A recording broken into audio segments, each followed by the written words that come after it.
Hello, welcome back to my studio.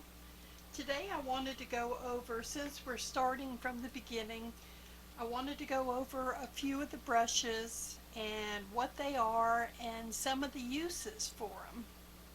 So today the first thing we're going to look at are oval filberts. If you notice they have, let me see if I can get this closer.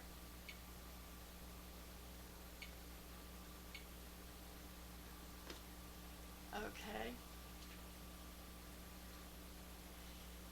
If you notice, they're oval at the end.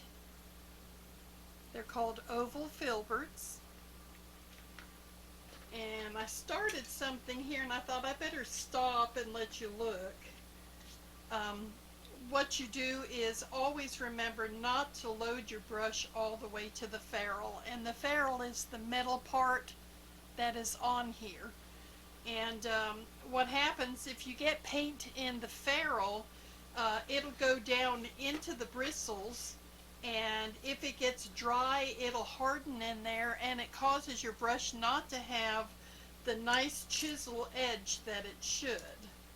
And you want to keep your brushes to where they have their nice edge on it. So I have the brush loaded. I just put red paint, and I thought I'd do something real quick just to show you one of the things you can do with the Filbert. This is just a lettering.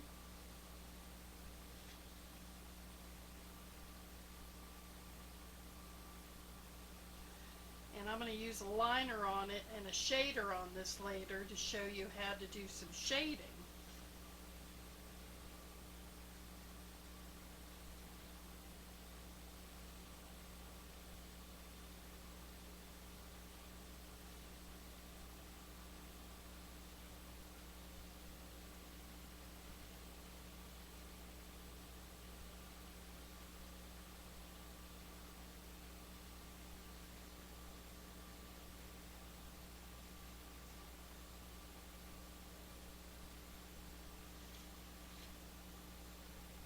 This would be like for a ho ho ho sign for Christmas.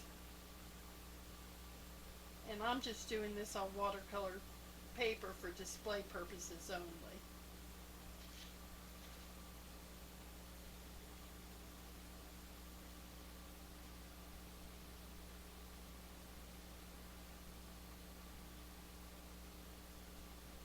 Okay, so just a simple ho, like a ho ho ho. Something else you can do with these. Load it, like I said, just like halfway, and if you'll touch, flatten, and then twist it and bring it to the center, it'll make like a petal. Flatten, lift, bring to center. Flatten, lift, and bring to the center. Just continue that. Flatten, lift, twist, bring to the center. Flatten, twist, bring to the center.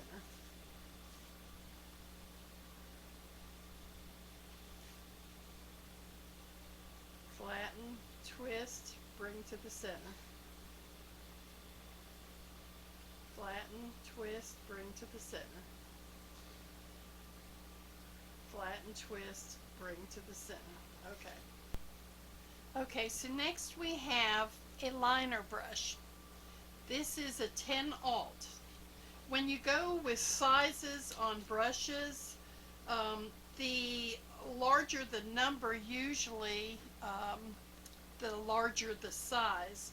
So a 10 alt would be small. If you go into a 5 alt, it would be bigger. A 0 would be bigger. A 2, a 4, a 6, they start getting larger. And this here is a 10 Filbert. And if you notice, the size on that. And this one is an 8. So the 10 is on the left and the 8 is on the right. My left, my right, the 8 and the 10. So it shows you as you get larger in the numbers, it gets larger. So I'm going to wet. I always wet the liner brush to do liner work first. And I water the paint to ink consistency. When I load it, I take the wet brush and I pull the paint out, ink consistency, and then I'll roll the brush out of that paint puddle to a point so I can get a fine point. And then when you do your line work, you just want to use the tip of your brush only.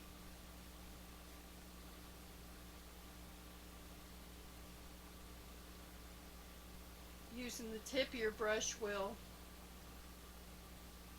make fine line. You can tell it's wet there. I'm on wet paint on this, so this is just for demonstration purposes. It's not going to be perfect.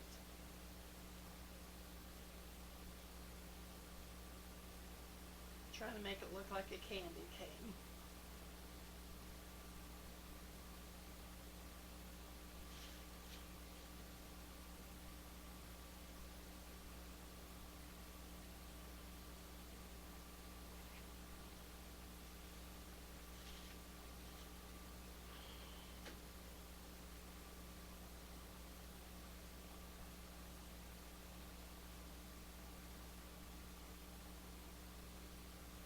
You get the idea. Okay, so that's the liner work there. Also with the liner, like I said, water it down in consistency, bring it to a point, roll it out of the puddle, bring it to the point. And for real fine lines, straight up and down, and you can do cross hatching, which is just line work.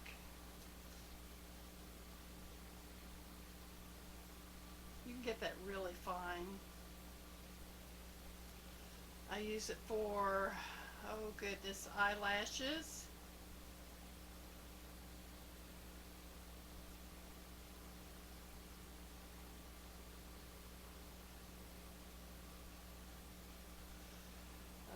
Let's see, lettering, you can do lettering.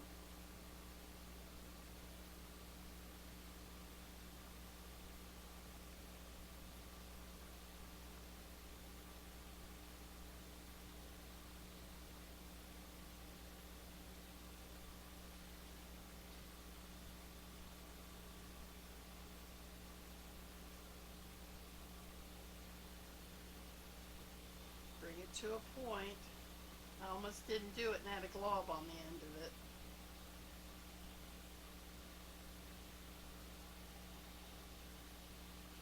Alright, so there are some examples of the liner brush. Also, hair, fur, yes, same technique. You want to bring it through the paint, bring it to a point. Get this before it dries.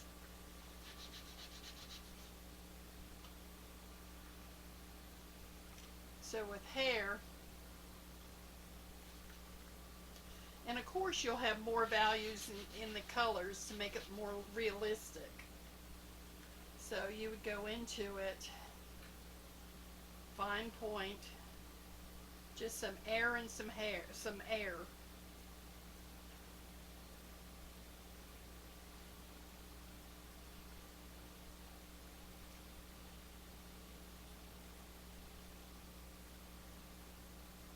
You can make this so super fine just by touching the tip of that paintbrush. No pressure.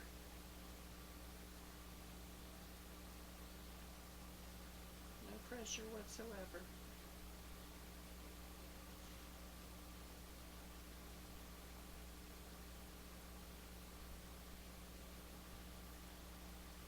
Okay, So there's that. Next is the round brush. The round brush looks almost like a liner. This one was the 10 aught liner we used. And this one here is a size 0. It's a round. Now round you can do lettering with also, but a lot of people like to use it for scroll work, which is a decorative painting. And you would load the brush the same way by ink consistency, rolling it to a point and out, but you would dip, put it in and push it away and get a dollop of paint on the very tip of it. I don't know if you can see that or not, but there's a dollop of paint.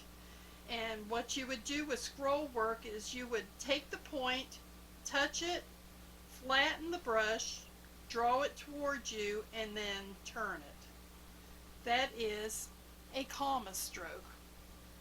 You do several of these and you can do a decorative like border, touch, flatten, bring it towards you and around. Ink consistency. Round, pull it out, dip it into that and get a dollop of paint on the very tip of this. You're going to touch, flatten, bring it towards you and around. So there you have the decorative comma stroke.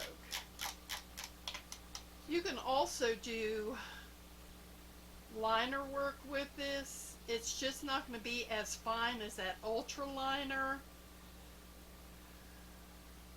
And the same thing, you would want to use just the tip of this brush. No more. I do a lot of filling in if I'm doing trees.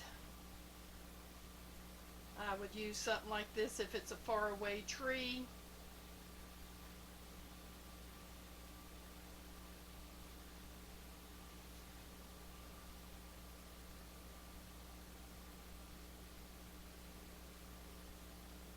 But just to give you an idea, you can use this for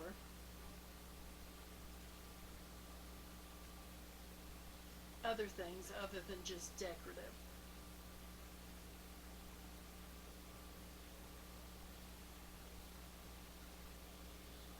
Looks like a Y, not a tree. But you get the idea. Okay. Ooh, we have, if you remember, I told you about filberts. Filberts are oval shaped. This one is a filbert rake, and they also have flat rakes, RAKE. These are used for pulling hair. They're wonderful tools if you're doing animals, people hair. I start with that, and usually I'll use a liner brush to finish it to give more detail.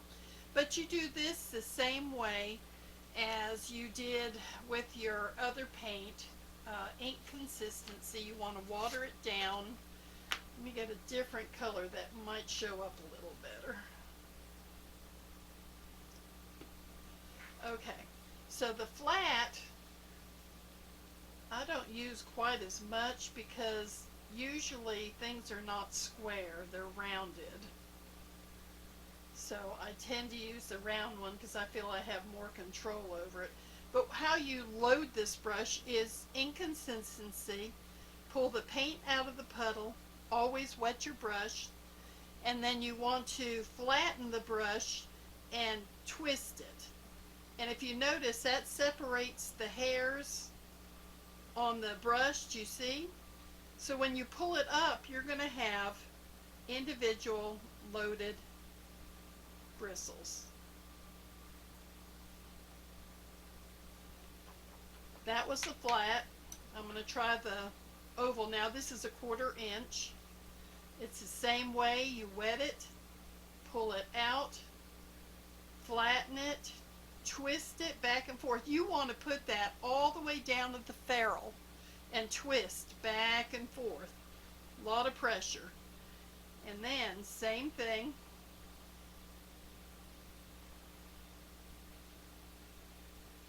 And that pulls a lot of hair at one time. Saves you from having to do one at a time with your liner. But now if I wanted to put more detail in, I'd come over it with the liner and pull some extra hairs.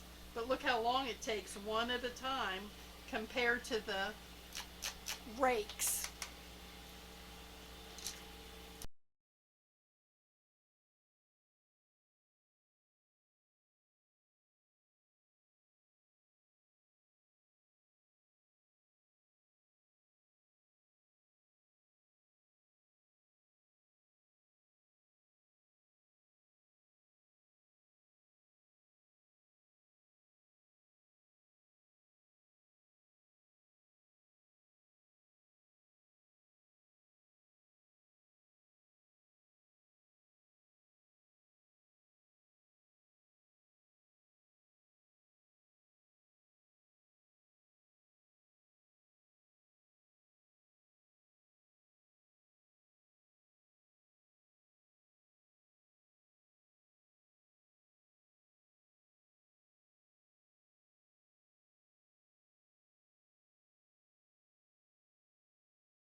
All right, flats, you pretty well know what flats are for. You can base in uh, wood, your canvas. It's just a wider brush for adhering or administering, applying paint to the surface that you're using.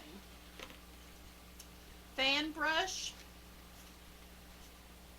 This one's kind of wore out. That's a fan. This one looks like a number 8.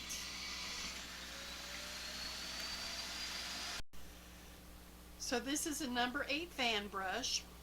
Like I said, I water my brushes first, so you add the water, and I take excess off, and then I load half of the brush so you have more control.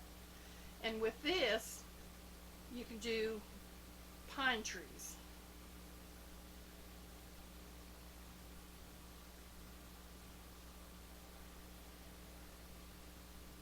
This is doing a Z.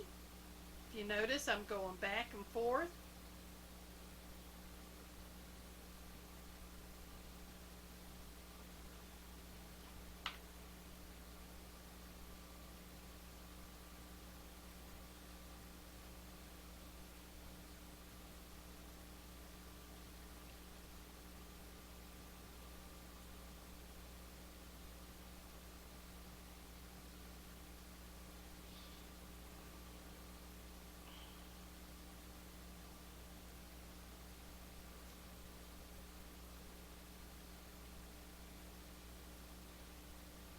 Back and forth. Z.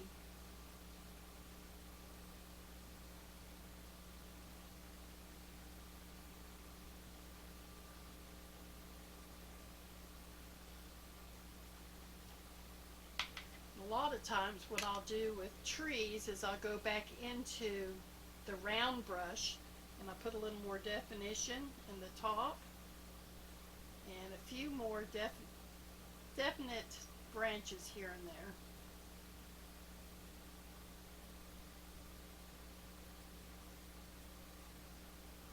Just kind of pull it out a little.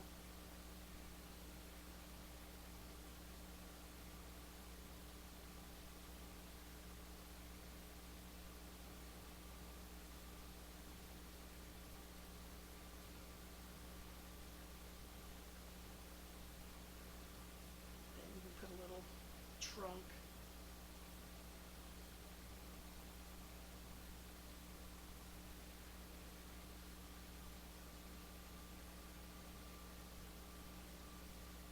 Just quick to show you the fan brush. Oh, the hardest thing of all for most people is side loading. Now side loading, you can use a flat brush or you can use an angular shader. I like angular shaders. I don't know, I just have more control over the loading of it. So, let me show you on this hoe. And like I said, it is the hardest thing to do. So, with this, let me show you the brush a little better. See, it's on an angular. It's like an angle flat. And you're going to wet it. Now, what you do is you dip your brush. You're going to dip it maybe that much.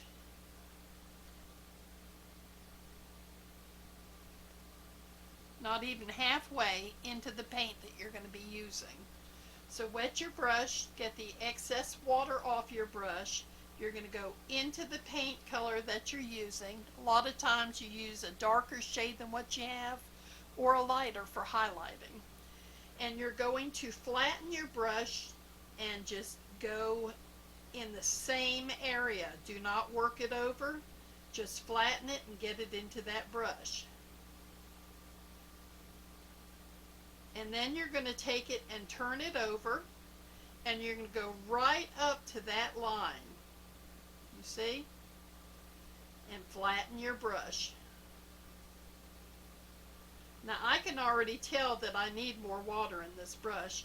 And if you notice, I have drops of water all over this palette here. There's some there, some there. I'm going to take, let me load it a little more, flatten it to the ferrule. And then I'm going to take the side that does not have paint and I'm going to put it right in some of these drops of water because I can tell it's dry the way it's dragging on here.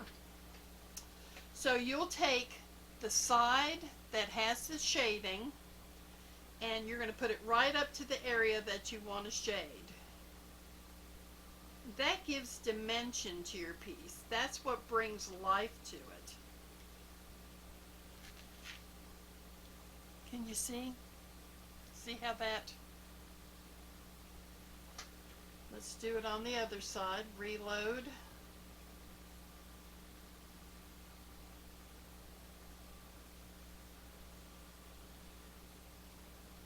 Right along the side.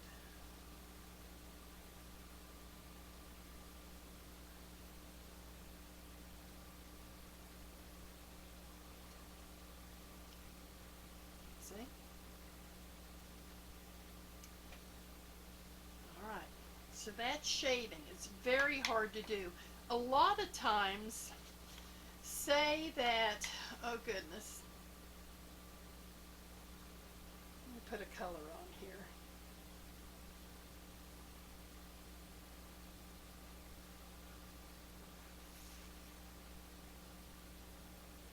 Okay. Now say you want to do a shading on this. This is pretty wide. It's wider than this brush, so this would be a little easier if your piece is wide and you need to shade it. What I would do in this situation is, of course, I would put the water in the brush and get the excess off the side. Make sure there's more water on here. I would go into the shading color. Let's do brown. And I'd go back into the yellow on the other side. Can you see? The base color, which is the yellow, on the one side, and the long side, I have the shading color. And you would work it in just like you did the first one, except instead of flipping it over, you're going to take it and go up with it. And then down again. You're working it into that brush. And then you can lay your color on and it will not leave a line. See how nice that does? And if you wanted to highlight, you could do the same thing. Into the water, get the excess off. And for this, for a highlight, I would go into the white, and it might not show up on this paper, and then I would go into the yellow on the low side, you see? Because yellow is the base color, and white is what we're going to highlight with. So go back onto the palette. I'm going to have to move some of this water out right here. And you're going to flatten and work that color in. If that white doesn't seem like there's enough, pick up a little more. Flatten, lift it up, and this is just loading the brush with both colors.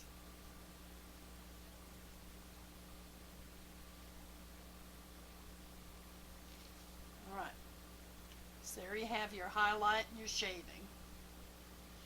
And that's with a angular shader or an angular flat. So that is basically about it, other than getting into specialty brushes. Now there are specialty brushes, and these are known as stipplers. And stipplers are good for pouncing and putting in fur. So let's, for the sake of showing you how to do it, let's get some color on this.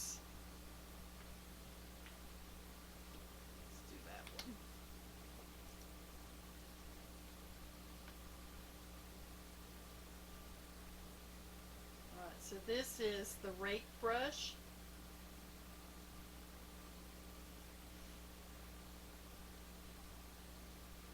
I'm just pulling some hairs, getting it based up.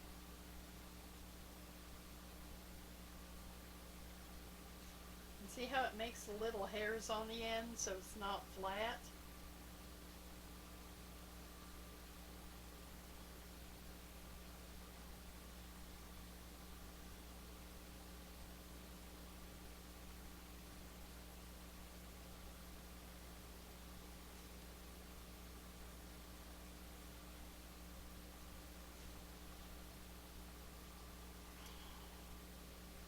I'm doing is just quickly basting this up so I can show you how to use that stippler.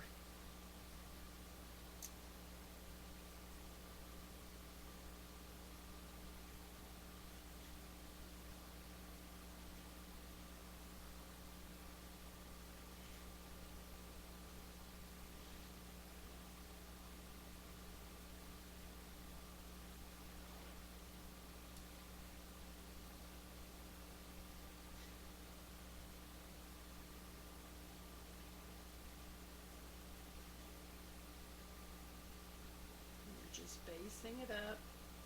real quick.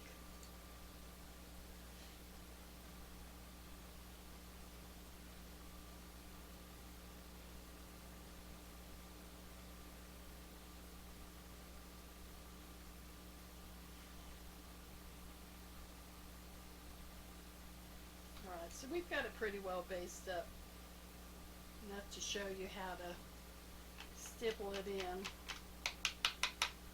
So, with stippling, the brush is kind of wore out, and I only load half of it.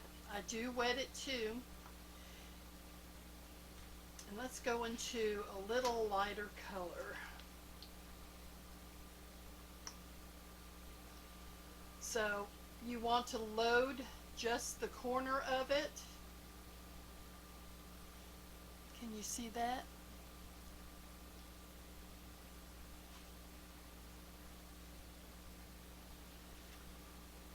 It's a lighter color, and you're going to straight up and down, pounce, pounce, pounce, and work that into your brush.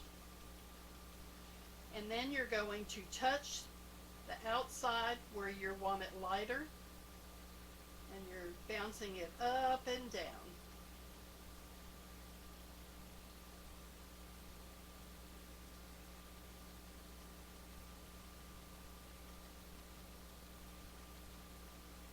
Now if this was the right color, it would look right.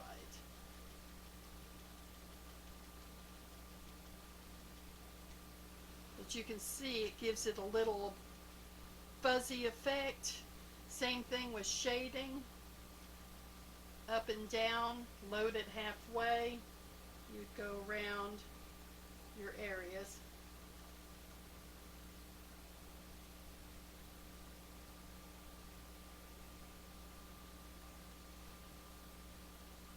And acrylic paint dries 20% darker. So even though it might be going on light, it's eventually going to get darker. So you got to be careful.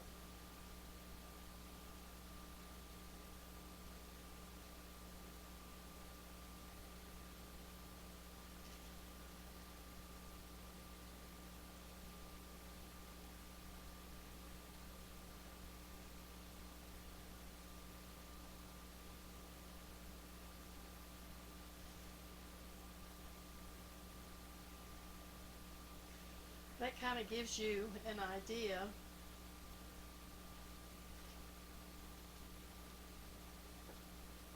of stippling. Can you see? And that is with a stippling brush. This one is a 3/8 inch. So I've finished the eyes with the round.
I actually like this color much better than that. Okay, so the liner work again, that's with the Ultra 10 Alt liner. Water it down, ink consistency, bring it out to a point, and then you'll do, and this is still wet, so it might flare out.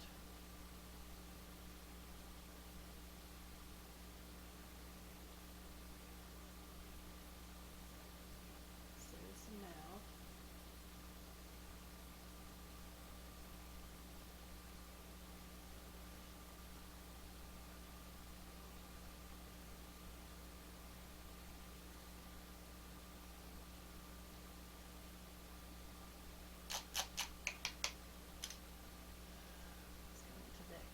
For a little highlight, stippling.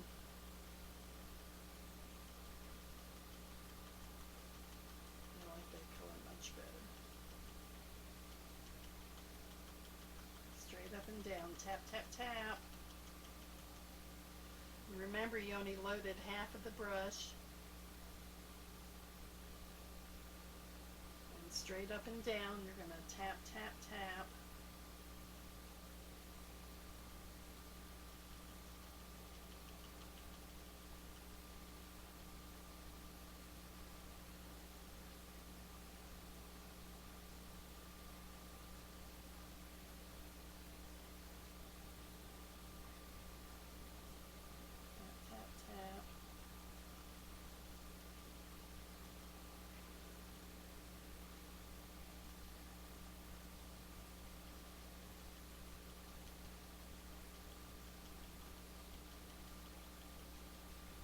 Give you an idea. And then your shading.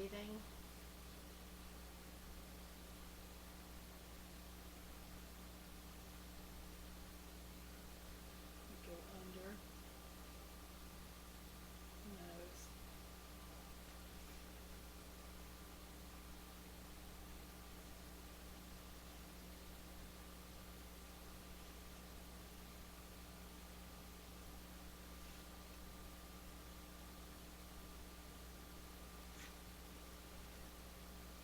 Let me show you that side load. So wet the brush. You're going to go along the side, get the excess off. You're going to dip just about not even a half of your brush into the water, into the paint, into the water, excess, not even half. You're going to flatten, flip it over,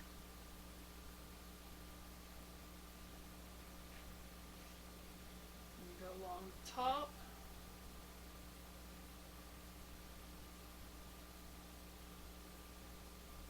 See how that just brings it to life? Isn't that just so cute? Alright, so there you have the uses of your brushes, how to load them, what they can do. Just give you an idea. That side loading is the hardest thing to do, but it just brings your pieces to life. But I just want to make sure you can see what side loading can do to something. It's amazing.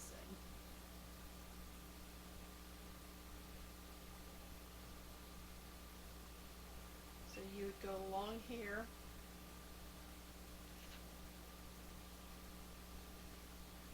along here,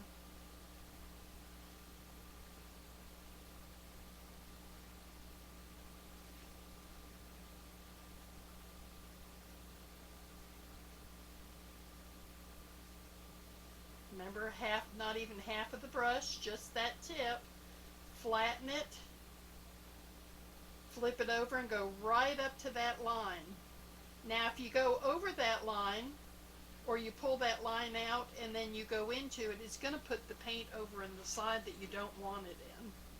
So you got to be careful. It's practicing. You've really got to practice with it.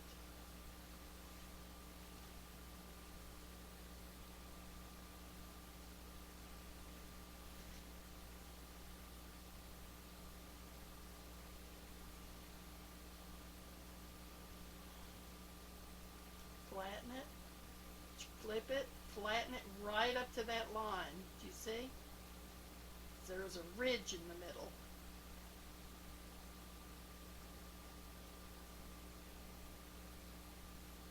Okay, just give you an idea. Here you have it. All if you have these brushes and you didn't know how to use them, that this has been helpful for you. And hopefully you will practice on the side loading if you don't have it down pat. But this is mostly just to show you what the brushes can do and how you can load them. So I hope you enjoyed the class today, and you come back.